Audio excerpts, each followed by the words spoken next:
তাৰমানে কালি এটা মেডিচিন লৈছিলোঁ মই সন্ধিয়া ঠিক 6 মান বজাত। মেডিচিনটো যিটো আছিলে এইটো আছিলে নিঅ'পেক্টিন। তেওঁলোকে দিছে মোক নিউপেক্টিন দিলে, আৰু যিটো মেডিচিন দিছে অৰিজিনেল লগত কভাৰৱেকে আপোনাৰ বেকগ্ৰাউণ্ড চব একে, খালি তাত স্পেলিং অলপ ভুল। এইটো ভুচিমাল এটা দিছে মোক, আৰু যিটো মানে বেলেগ ফাৰ্মাচীত দেখাইছোঁ এইটো ঔষধ তাত পোৱাই নাযায়, ডুপ্লিকেটটো। অৰিজিনেলো চব তাতে আছে, আৰু মই নেটতো চাৰ্চ কৰিছোঁ, এই নামৰ ঔষধ নেটতে নাই। নেটত কিন্তু অৰিজিনেলটো নামটো যদি মাৰি দিওঁ ওলাই সেইটো। কাৰ কাৰণে লৈছিলে মেডিচিন? মোৰ বাচ্চা 4 বছৰীয়া ল'ৰা। 4 বছৰীয়া। কোন ফাৰ্মাচী? ফাৰ্মাচীখনৰ নাম জেআৰ মেডিকেল হল প্ৰেছক্ৰিপশ্যন ইয়াত চিভিলৰ আছে, চিভিলৰ পৰা দিয়া ডক্টৰ চামনাথ কিবা এটা নাছিলে। ঔষধ হজম নোহোৱা।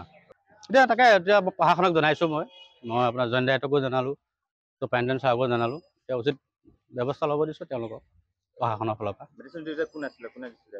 তেওঁলোক কৰ্মচাৰী আছিল আৰু মহিলা এগৰাকী আছিলে, মালিক নে কি মই নাজানো। পাইছিলোঁ যে এটা মেডিচিন সলনি কৰা হৈছে। প্ৰেছক্ৰিপশ্যনত দিয়া গৈছিলে নিঅ'পেক্টিন বুলি ঔষধ এটা, কিন্তু যিটো ঔষধ তেখেতক দিয়া গৈছে সেইটোৰ নাম হ'ল নিঅ'পেক্টিন। তো এতিয়া আমি সেইটো তদন্ত কৰিব আহিছিলোঁ যে সেইটো হয় নে নহয়, আৰু সেইটো কি হয়, যদি হয় নিঅ'পেক্টিনটো কি মেডিচিন।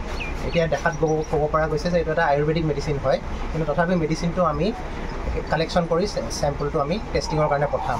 সদ্যহতে তেখেতৰ এটা ভায়লেশ্যন হৈছে, যিহেতু তেখেতে প্ৰেছক্ৰিপশ্যনৰ মেডিচিনটো সলনি কৰিছে।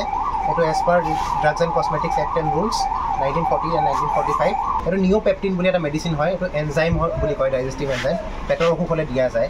কিন্তু ইয়াত যিটো দিছে সেইটো নিঅ'পেক্টিনৰ ঠাইত নিঅ'পেক্টিন বুলি দিয়া গৈছে। তো সেইকাৰণে আমি মেডিচিনটো কিমান ভাল বেয়া সদ্যহতে আমি ক'ব নোৱাৰোঁ, সেইটো পৰীক্ষা কৰিলেহে ক'ব পৰা যাব। তো আমি এইটো চেম্পলটো ইয়াৰ পৰা কালেক্ট কৰি লৈ যাম।